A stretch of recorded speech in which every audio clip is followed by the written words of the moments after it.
नमस्कार। जैसा कि आप जानते हैं, खेती में पानी देने का सबसे कारगर तरीका होता है टपक सिंचाई या ड्रिप इरिगेशन। ये जो ड्रिप इरिगेशन होता है, ये पानी की बहुत बड़े पैमाने पर बचत करता है। लगभग 75 to 80% पानी की ये बचत करता है और इससे जो फसल है उसकी ग्रोथ भी अच्छी हो जाती है और उत्पादन भी अच्छा होता है। तो आज के वीडियो में जानते हैं टपक सिंचाई क्या होती है, उसके कंपोनेंट कौन कौन से होते हैं, इसका यूज किस तरह से किया जाता है। ड्रिप इरिगेशन में यूज किए जाने वाले कुछ कंपोनेंट्स है या उसके कुछ साधन बोल सकते हैं हम इनको, जिनका परिचय मैं आप लोगों को करा के दूंगा। सबसे पहले देखते हैं, इसे कहते हैं टेक ऑफ। टेक ऑफ क्या होता है? टेक ऑफ से पानी आपकी लेटरल में बाहर चला आता है या इससे पानी आपकी फील्ड तक आने वाला होता है। टेक ऑफ को जोड़ने के लिए ग्रोमेट का यूज किया जाता है, जो एक रबर होती है। उसके बाद ये कंट्रोल वाल्व बोल सकते हैं इसको, या कॉक बोलते हैं इसको, लेटरल पाइप के ऊपर लगाया जाता है। उसके बाद ये एल्बो है, अगर कहीं पे आपको लाइन को मोड़ना है 90 डिग्री में तो वहाँ पे एल्बो का यूज किया जाएगा। उसके बाद ये है टी जॉइंट, ये वाई जॉइंट है, वाई इंटरसेक्शन जैसा दिख रहा है। उसके बाद सबसे महत्वपूर्ण अंग कह सकते हैं ड्रिपर या एमीटर। उसके बाद ये जो मेरे हाथ में दिख रहा है इसे एंड कैप बोलते हैं। तो आइए देखते हैं इस सिस्टम को किस तरह से जोड़ना है। ड्रिप इरिगेशन के सिस्टम में जो अलग अलग तरह के पाइप यूज किए जाते हैं, उसमें दो मेन पाइप होते हैं जो पीवीसी से बने हुए होते हैं। तो मेरे हाथ में जो पाइप दिख रहा है 2 इंच का, ये सब मेन का पाइप है। तो मेन पाइप को सब मेन जोड़ेगा और सब मेन को आगे जाकर लेटरल जोड़ी जाएंगी। तो पहले तो मेन से पानी सब मेन में आएगा और सब मेन से फिर लेटरल में जाने वाला है। ये लेटरल किस तरह से जोड़नी है ये मैं आपको अभी दिखाने वाला हूँ। पहले तो आप एक पंच ले लो और पंच से जहाँ भी आपको लाइन के ऊपर, एक स्ट्रेट लाइन में ही हमेशा बिठाना है। स्ट्रेट लाइन में एक जगह पर आपको होल बनाना है।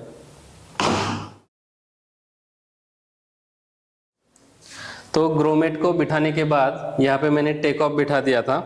अब टेक ऑफ के आगे मुझे यहाँ पे लेटरल लाइन जोड़नी है, इसको यहाँ पे जोड़ रहा हूँ मैं। ये जोड़ने के बाद क्या होगा, आगे हमें फिर पाइप को यहाँ पे जोड़ के इसको एक्सटेंड करना है। अभी यहाँ पे कॉक का फिटिंग हो गया या लेटरल बैठ गई। लेटरल बैठने के बाद इसके ऊपर हमको ड्रिपर या एमीटर को लगाना है। तो एमीटर को लगाने के लिए क्या करना है, पाइप के ऊपर यहाँ पे लाइंस होते हैं। लेटरल जो होगा उसके ऊपर एक पीली लाइन दिखाई देती है या हरी लाइन होती है कई बार। तो ये लाइन के ऊपर ही आपको होल बनाना पड़ता है। मैं क्या करूँगा, एक होल बनाऊंगा लेटरल के ऊपर, एक होल पाइप के ऊपर बना देंगे हम।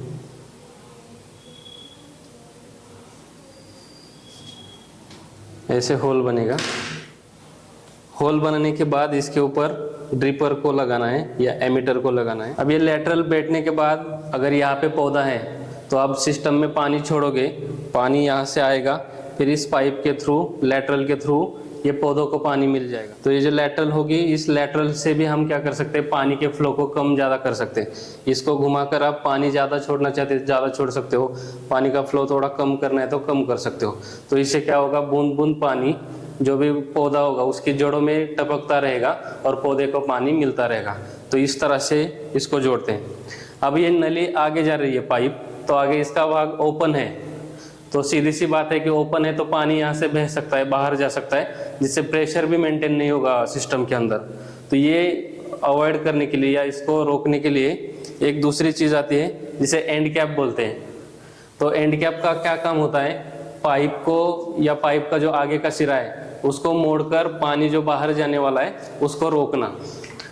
तो उसको कैसे जोड़ना है, पहले तो इसका एक होल है, इसके अंदर पाइप के अंदर डाल देना है। उसके बाद पाइप को ऐसे मोड़ना है और मोड़ के दूसरे वाले होल में बिठा देना है। अब ये पाइप फिट हो गया, तो यहाँ से पानी अंदर नहीं आएगा और पूरे पाइप के अंदर इस ये वाले छोर से यहाँ तक पानी इसके अंदर स्टोर होगा, प्रेशर अच्छे से क्रिएट होगा और ड्रिपर के माध्यम से पानी नीचे गिरता रहेगा और पौधे को पानी मिलता रहेगा। तो इस तरह से जो ड्रिप होता है उसमें सब मेन जोड़ना, सब मेन के ऊपर फिर लेटरल लाइन जोड़ना या उसके ऊपर इमीटर जोड़ना, ये सब ऑपरेशन किए जाते हैं।